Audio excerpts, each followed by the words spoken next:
também nessa Bíblia Plenitude, tá? Uma Bíblia muito boa também.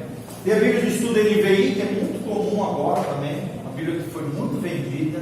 NVI é o que? Nova Versão Internacional, tá? Da editora Vida, vê, ó, 2003, é recente. Notas de rodapé, que são aquelas anotações de baixo. Cronologia do Antigo Testamento, do Novo Testamento. Concordância bíblica, que são aqueles temas, tópicos, tá bom? Tem a Bíblia dos presbiterianos aqui, a Bíblia de Estudo de Genésio. Isso aqui é famosa. Os presbiterianos usam muito essa versão, os pastores, os pregadores presbiterianos usam essa versão, que é a Bíblia de Estudo de Genésio, tá? Ela foi editada pela Cultura Cristã, que está ligada à Igreja Presbiteriana do Brasil e à Sociedade Bíblica Brasileira. Ela vem de teologia reformada calvinista. O que é calvinista, gente? Você sabe? A minha origem, né? Origem calvinista, exatamente, presbiteriano. Até conheci o pastor Rotenir. Tá bom? Mas não que haja nada de mal com a gente. Na verdade, a gente não sabe quem tem razão, se é os arminianos, os calvinistas.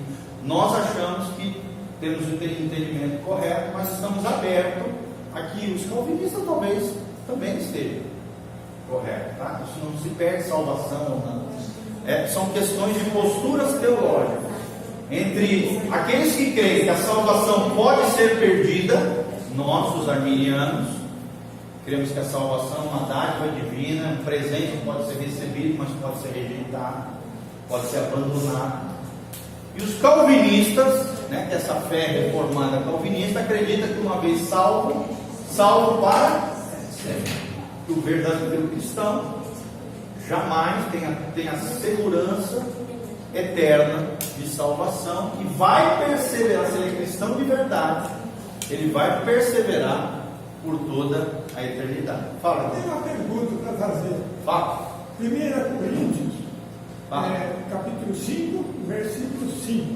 Certo. Aquela questão ali do incesto ali, o apóstolo São Paulo fala que, primeiro ele fala, anterior do versículo 5, Sim. ele fala que ele presente, ele ausente, mas presente em espírito, Sim. já queria afastar desse membro da igreja. Né? Sim. Então, mas depois no versículo 5, ele fala que teria entregue ele a Satanás, né?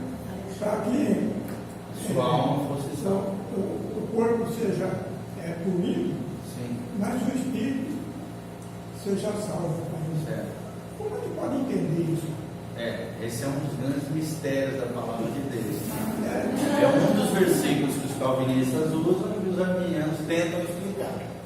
Tá? E que a gente ficaria aqui a noite toda para explicar. Então, assim, o que é possível nesse caso ali? Seja possível que a postura calvinista esteja correta no sentido de que o cara uma vez foi salvo, né? Mas depois se perdeu quanto ao corpo. E aí o corpo vai se deteriorar, vai se corromper, mas o espírito, que uma vez foi salvo, vai voltar a Deus que o criou. É assim que cremos os presbiterianos, os calvinistas, tá? Nós pensamos diferente, tá? Ali talvez Paulo estava expressando um sentimento de que ele gostaria que a alma do cara fosse salva, mas não que isso de fato iria ocorrer. Mas ali, na verdade, para nós, Paulo está expressando um desejo do coração de que a alma desse cara fosse salva, mas não que o seu corpo, obviamente, ia perecer e ia ser detonado, né? Eu vim de lá, mas aceitei o arminiano. É que assim, eu não acho. Exatamente. Alguém diz, não, mas ele pode ser que até, porque eu digo assim, se a pessoa abandonou, ninguém mais saber da igreja. Se ele foi até oficial na igreja, se ele abandona e ainda vai ser salvo. Não, mas depois. Uma coisa que até racionalmente é difícil de entender. Na hora da morte ele se arrepende. Não convém esperar essa. É melhor bem adiantado já ter o arrependimento, né?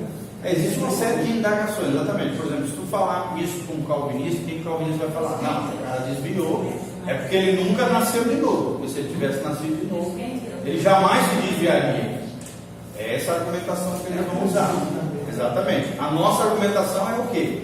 Um dia ele teve uma experiência natural, nasceu de novo, teve uma experiência com Deus. É o que nós lemos lá de Hebreus 6, né? Experimentou o mundo vindouro, as coisas espirituais desse mundo, mas se desviou, se apegou ao mundo, né? Igual Demas, né?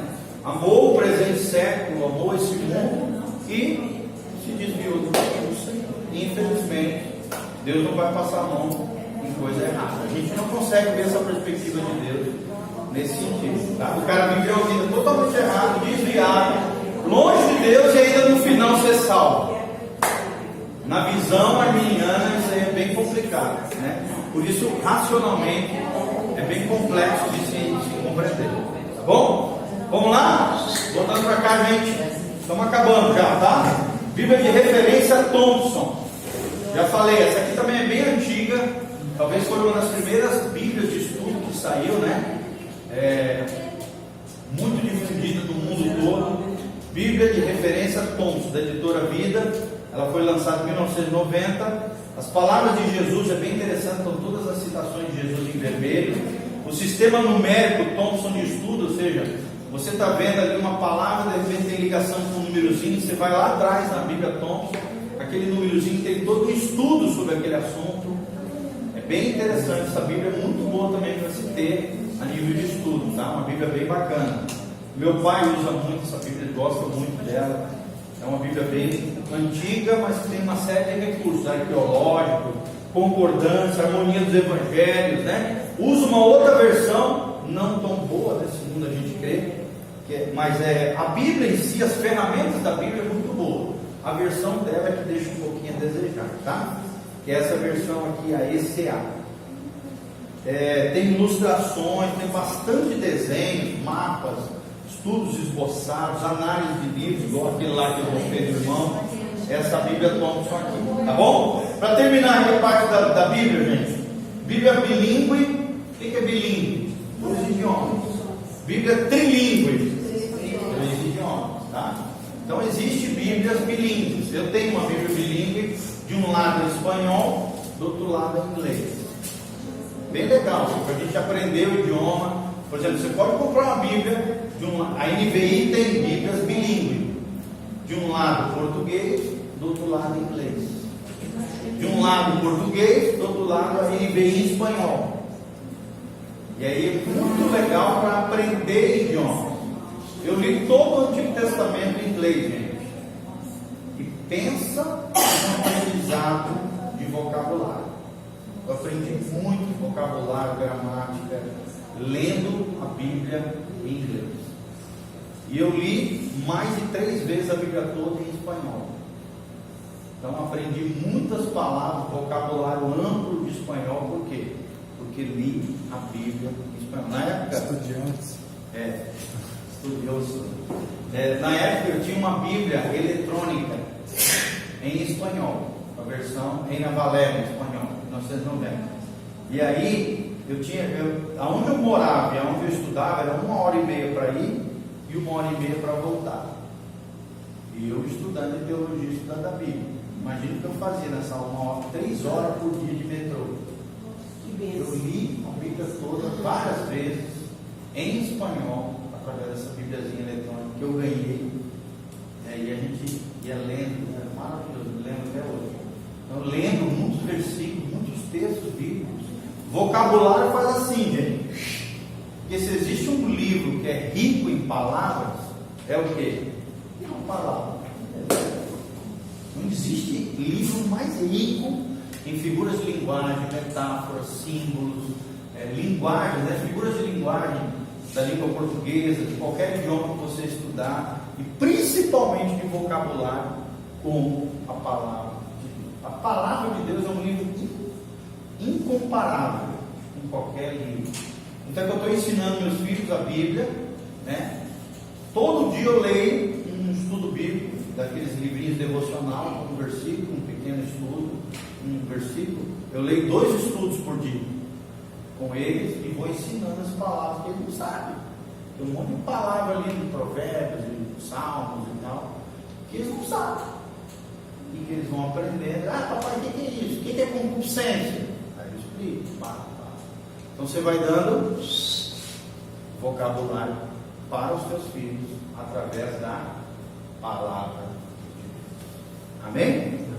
Então aprendam a ler a Bíblia. Usem essas ferramentas que existem. Bíblia bilíngue. A Bíblia que também dá para comprar. Você pode encontrar na internet. Dois idiomas. Começar a estudar.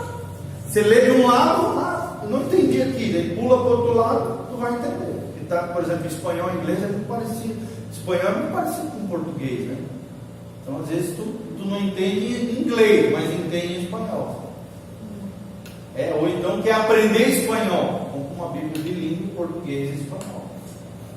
Você vai a um idioma lindíssimo, um idioma romântico, maravilhoso, muito legal, espanhol. Quando eu comecei a ler a Bíblia, eu percebi logo que o meu vocabulário era muito restrito. Isso. Eu pedi para me mandar vir um dicionário para mim. A pessoa que estava aqui disciplinando, mandou vir um dicionário e eu ficava no dicionário ali, porque de vez em quando essa palavra concupiscência, o que eu vou entender isso? Aí ia lá no dicionário, então achava, né? E de vez em quando eu estava indo lá. Sim. Hoje eu tenho a Bíblia na linguagem de hoje, então eu estou lendo na Bíblia de Estudo, né? Que é revista e atualizada, né? De vez em quando tem uma palavra lá que eu também não entendo, né? Em meio do meu dicionário, eu vou ver na linguagem de hoje. Então, já na linguagem de tu vai ver que, por exemplo, pecado, transgressão, iniquidade são termos sinônimos. Pecado, transgressão e iniquidade são termos sinônimos. Como é que tu vai saber que isso aí é a mesma coisa? Lendo a palavra de Deus, usando dicionários, aprendendo com outras pessoas. Você vai aprender que são termos sinônimos, são termos equivalentes. Como também, como nós falamos hoje ali na pregação, altivez, orgulho, soberba, arrogância, é a mesma coisa. São termos sinônimos, palavras diferentes da mesma coisa. Ok? Amém, gente? Bota a pausa aí.